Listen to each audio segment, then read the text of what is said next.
Баткенден Батыш Европаға чейін Мамашари ватанын басқан жолы.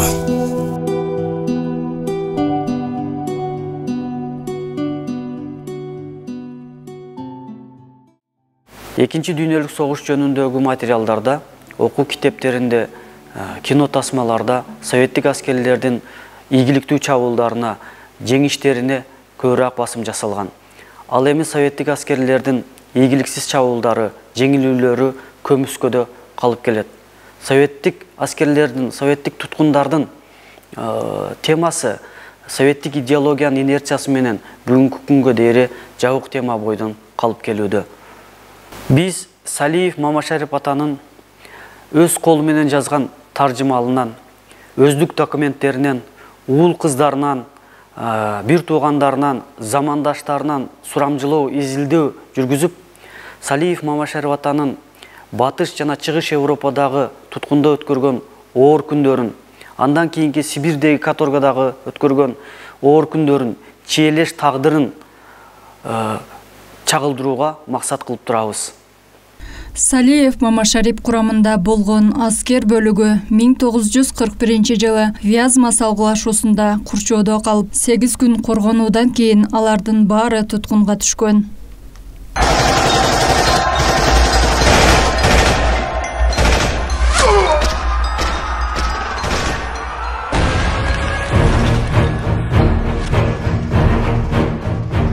Вязма багытындагы салгылашууда бизде 2 дивизия болгон. Немецтер бизди толук бойдон Курчоого алды. 1941 жылы 24 ноябрь күнү душмандар бүт бойдон күчүн жыйнап бизге карай чабуулга өттү. Токойду өрт каптады. Бизден да, душмандардан да миңдеген адамдар өлүмгө туш болду. Биз тараптан 8000 жакын жоокерлер жана офицерлер туткунга түштү. Себеби 8 суткага созулган каттуу кармашта октары калбай, тамак аш жок, ачкалыкка, кыйынчылыктарга туш болдук. Үшүк урган картошканын ылайын шинелибизге сүртүп, чийки бойдон жедик. Арам өлгөн аттын итин да чийки жешке туура келди.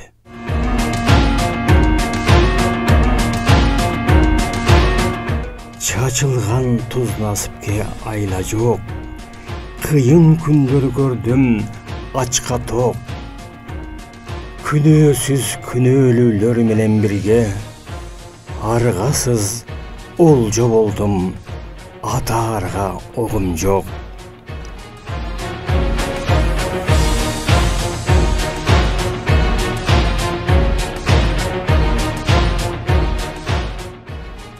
Аскер туткундарын Москва-Смоленский чоң асфальт жолуна айдап чыгып, катарга тизди. Туткундарды коштоп жүрүүчү немец аскери танканын үстүнө чыгып, үн күчөткүч менен эскертип коеюн, эгерде кимдир бирөө кача турган болсо, аны менен 10 туткун кошо атылат деп айтты. Биз тизилген колоннанын оң жана сол жактарын ар бири 10-15 метр аралыкта автоматчан немец аскерлери, артта немец офицерлери танк менен коштоп, Смоленский жолу менен артка карай айдап жөнөдү. Жолдо кыйынчылыктар аябай көп болду. Себеби 8 сутка бою Курчоодо ачка калган элек. Кеч күз болгондуктан кар аралаш жамгыр жаап жатты. Күн суук, кийимибиз суу болуп, кийимдерибиз тоңуп калды. Кадам шүлтөөгө алыбыз калбай, араң бара жатабыз. Баса албай, артта калгандарды танк менен тебелетип, четке чыккандарды атып, өлтүрүп жатышты.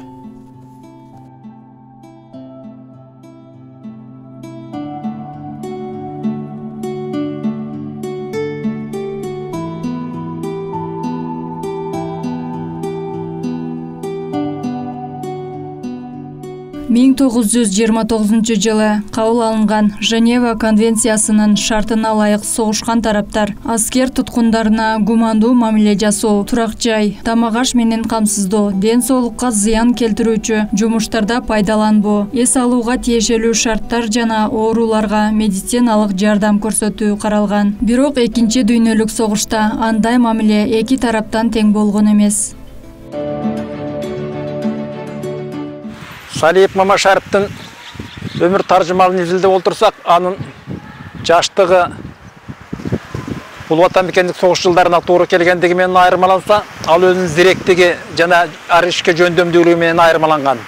Анткени ал согушка барган учурда бат эле орус тилин үйрөнүп, 3 айлык командирлер даярдоочу курскардан катышып келип, согуш иштерин мыкты машыккан. Ошондой ал бир канча жолу салгылашууларга катышкан. Акырында туткунга түшүп, аскер туткуну катары Россиянын, Литванын, Батыш Европанын бир канча өлкөлөрүндө болгон. Ал ошол эле жерде болуп тим калбастан, анда дагы өзүнүн ар кандай партизандык кыймылдарын көрсөтүп, француз аскерлери менен кошо салгылашууларга дагы катышкан. Анын дагы бир өзгөчөлүгү, ошол фронтто болгон күндөрүнүн баарын эстелик катары жазып бизге калтырган. Эстелиги менен кошо анын кыргыз, өзбек, орус, тажик тилдериндеги ырлары дагы калган. Совет бийлиги орногонго чейин Мамашариптин атасы Салы Баткен аймагында казы болгон. Салы казынын ишмердүүлүгү басмачыларга жакпагандыктан капырлар менен кызматташты деген доомат менен алар тарабынан өлтүрүлгөн. 2 жашында атасынан, 15 жашында энесинен ажырап, томолой жетим калат. Мамашарип Совет бийлиги тарабынан коргоого алынбастан, казынын баласы болгондуктанбы, кайра алар тарабынан куугундуктала баштайт.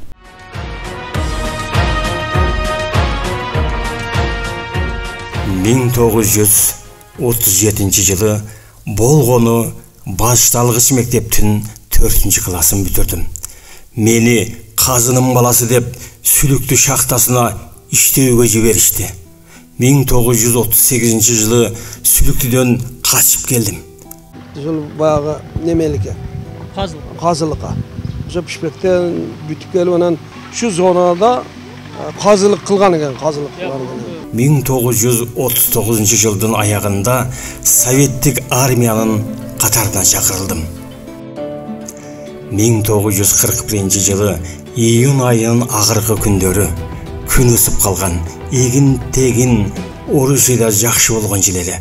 Буудайлар тегиз башалып, деңиз сымал чайып алып, чексиз тегиздикте көз жоосун алат. Бирок өлкө үчүн эгин-тигин да көзгө көрүнбөгөн оор, кайгылуу мезгил келди.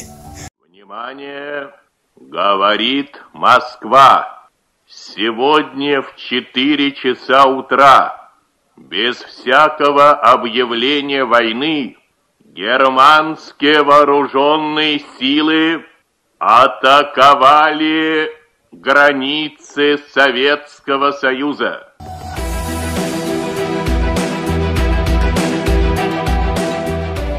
Биздин дивизия 28 июнь күнү таң алды менен фашисттик немецтерден Смоленский шаарын бошотуу үчүн Катюша, Замбрек, минимоттордон шаара карай ок жаазыра баштады. Артынан жоо аскерлер чабуулга кирдик. Биз аскердик кызматыбызды аткарып, 3 жыл кызмат кылгандар аз күнгө үйгө кайтабыз деп үмүттөнүп турган учур эле. Тилеге каршы баарыбыз эл үчүн, ата мекен үчүн кан жаныбызды аябай согушка кирдик. Салиев Мамашарип, Ярославль, Хиславич, Эльна, Любленова, Брянск, Орел, Курск жана башка багыттардагы салгылашууларга катышкан. Фашисттердин колунда минтип кыйналып өлгөнчө качалы. Эгерде артыбыздан ок тийсе, оңоюраак өлөбүз деп, мен, Жолдош, Калпа, Райымжан төртөөбүз кеңешип качууга камындык. Жолдо жүрүүнүн 3-чү суткасында кеч шамарлаш убакта Токойду кесип өткөн жолдон Токойду аралап төртөөбүз качтык. немец аскерлери бизди артыбыздан ата баштады. Бирок Токой арасында бизди так мейлей алышпады. Себеби Токор карагайлуу, калың эле. Ошентип Кудай колдоп, төртөөбүз немецтердин колунан кутулуп кеттик. Анан биз үчөөбүз катар кетип атып, бирөөбүз менен бирөөбүз келиштик дейт да. Эми ушинтип дагы өлүп калабыз депчи. Же баягыда иштеп жүрүп, бирөөнүн эместеме болуп жүрүп өлүп калабыз, бир жерде өлүп кетебиз. Же өлсөк же азыр өлөбүз. Алланын айтканы болот деп. Ошо таянуунан биз баягы бир Токой жакын жерге келип калдык да, жолго. Ушунчалык жакын Токойдун арасына кетканда анан баягы эмелер, конвойлор 50 метрден, канча метрден аралыкта вооруженный конвойлор менен кетип аткан жерде анан ортодон биз качтык дейт да. Ошондо аркабыздан аткан дейт, эми бул Алла сактаган да. Ошондон биз Токойдун ичиге кирип кеттик дейт да, Токой. Биз 1942-жылы март айына чейин ар кайсы кыштактарда жашырынып, ар кандай жумуштарды аткарып жүрдүк. Бирок 1942-жылы 13 март күнү кайрадан немистердин колуна түштүк. Биз Хислевичтен Орша лагерине 1942-жылы апрель айында бардык. Лагерде 3000ден ашык аскер туткундары бар экен. Лагердеги аскер туткундарынын абалы өтө оор экен. Үшү урган картошканы сууга кайнатып, жарым литрден 2 магыл берет. Тамак куйлуган итиште кээде 1-2-3 чалдыккан картошка учурап калбаса, болбосо кайнатылган туздуу суу менен 200 грамм апилка кошулган кара нанды бир жолу жеп алып, сутка бою ачка жүрдүк. Күнүнө жок дегенде 20-25 адам өлөт. 1942-жылдын июль айына чейин бул лагерде 2500 советтик аскер туткундары ачкадан өлгөн. Кудайга тобо, пенде ач калса каза болгон адамдын да этин жейт экен. Мындай учурду өз көзүм менен көрдүм. Мен куу дене азаптуу тордо жаткан, элим деп кече күндүз ойго баткан, айыптуу адам болдум. Эч аргам жок, пул албай, пара бербей элин саткан. Бизди чана менен Хислевич районунун борборуна жеткиришти. Узундугу 20, туурасы 3, бийиктиги 3 метр кылып чуңкур казасыңар деп буйрду. Чуңкурду казуу биз үчүн эң эле кыйын иш болду. Март айы болгондуктан күн суук, кар калың, ломду жерге урсаң топурак аралаш муз бетиңе чачырайт. Ошентип 30 адам 3 сменада иштеп, ал чуңкурду 20 күн дегенде араң казып бүттүк. Хислевич районунда советтик учкучтарды даярдоочу 3 кабаттуу 3 имарат бар экен. Немецтер ошол имараттарга еврейлерди бала чакасы менен бирге камап турушкан. Баягы биз казган чоңкур ошол еврейлерди көмүш үчүн даярдалган экен.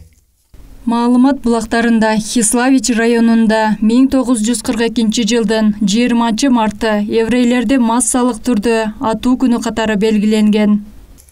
Биз Орша лагеринен башка дагы көптөгөн немец лагерлеринде болдук.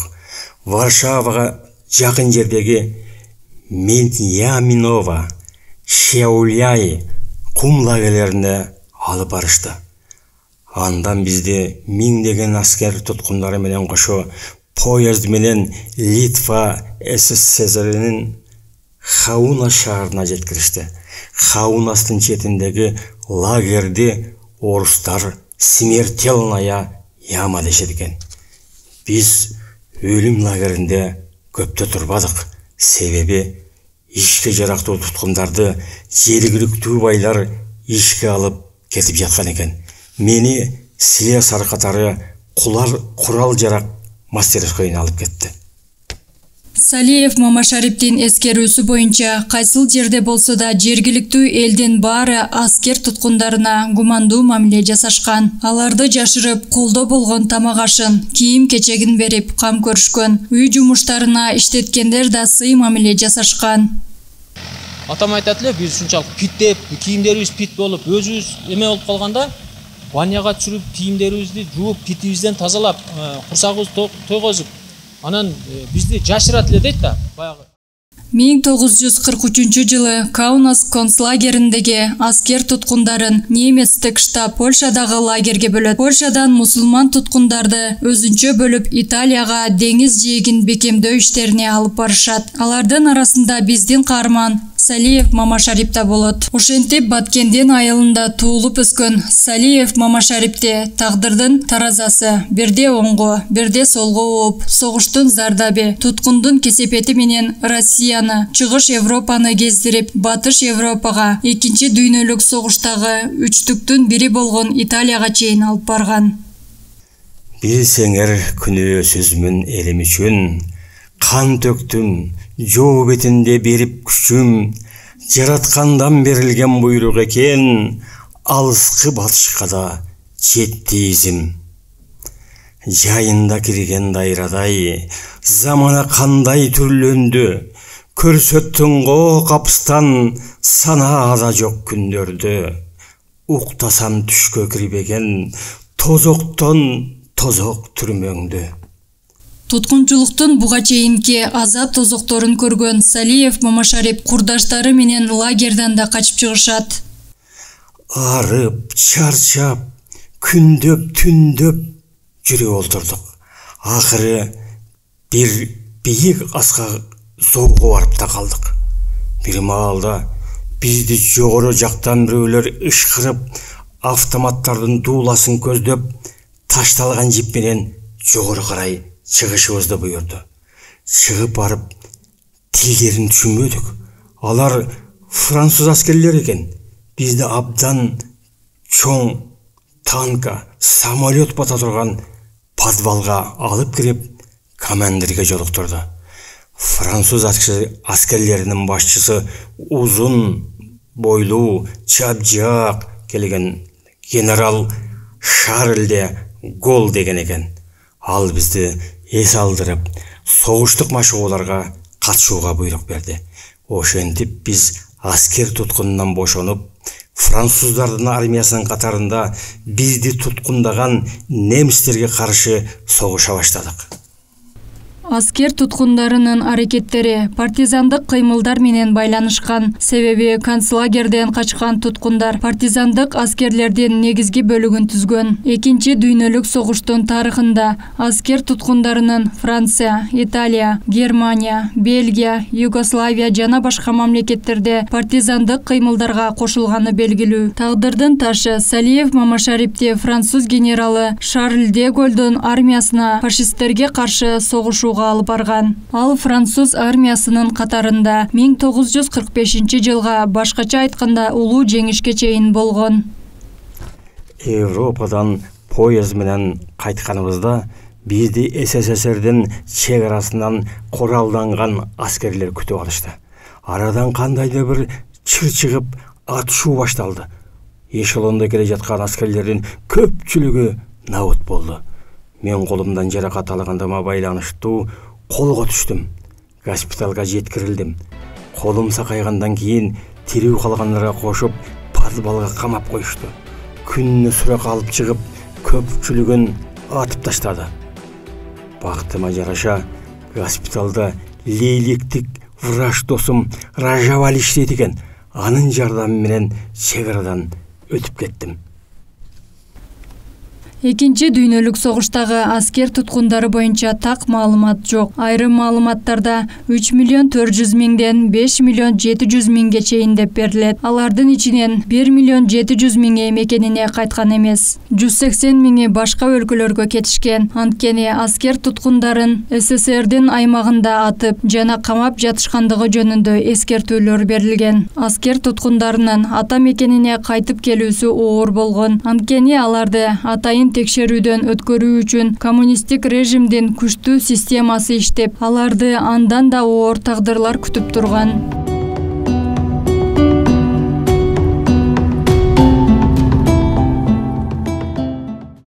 Аскер туткундарынын көпчүлүгүн немецтик армияга кызмат кылгандар, ар кандай легиондорго кошулгандар, ата мекенине чыккынчылык кылгандар деген айыптоолор менен 25 жылдык мөөнөткө эркинен ажыратып, Сибирдеги оор жумуштарга жөнөтүлгөн.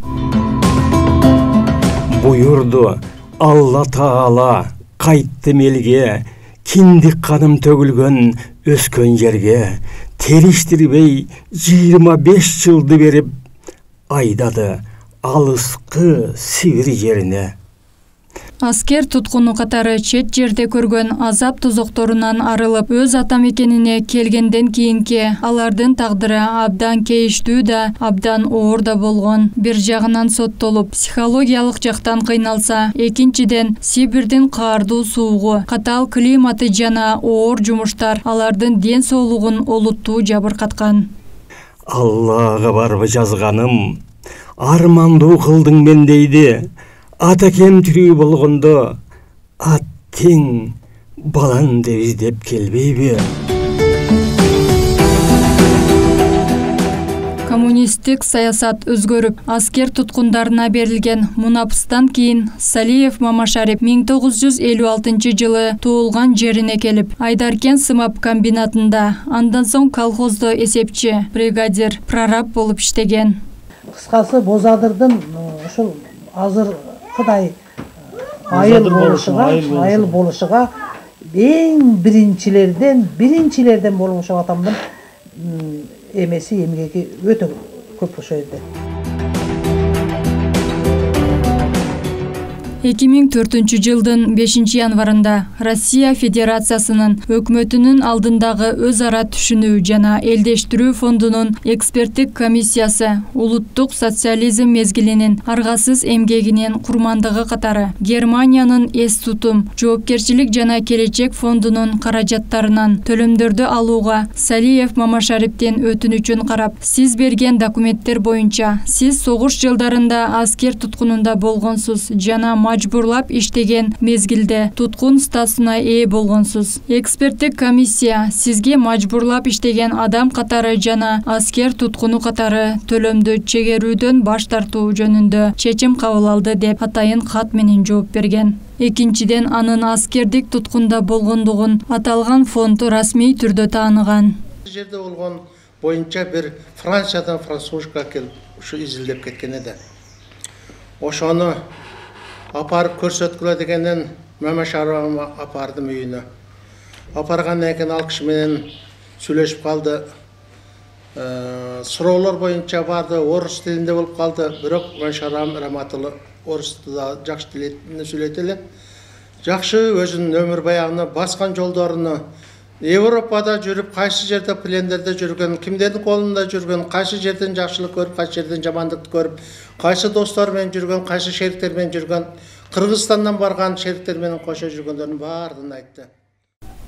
Алтын сап бычак жоголбойт, 100 жылдан көртө жатса да деп Мамашарип аксакал өз эскерүүсүндө жазгандай, анын ата мекенди коргоо үчүн кылган ак кызматы аскер туткунунда жүрсө да эл жерине болгон ынтызарлыгы, аруу дүйнөсү, таза пейили, келечекке болгон ишеними, кан күйгөн согуш талаасындагы ажалдан сактап, чет жердеги ар кандай тобокелдиктен асырап, эсен аман туулган жерине, өз элине алып келди. Согуш талаасындагы Сибирдеги азап тозоктордон алган сабактарын, дүйнө таанымын таберик катары жазып, аны менен кошо өр дүйнөсүндөгү ой толгоолорун да калтырып кетти. Анын алтын саптуу бычагы 100 жылдап да жоголбоосу анык. Анткени аны сактап, муунда муунга өткөрүүчү ишенимдүү мураскерлери бар. Жеңиш күнү алыстагы от болуп, көрүнчеле аранжанга чок болуп, өрттү чаңдык кечип жабыл салганбыз, жеңиш күнүн жакындатып алганбыз. Бул жеңиш күн майрам, бары жыттанган адамдардын самайларын ак чалган, көздөрү аттанған.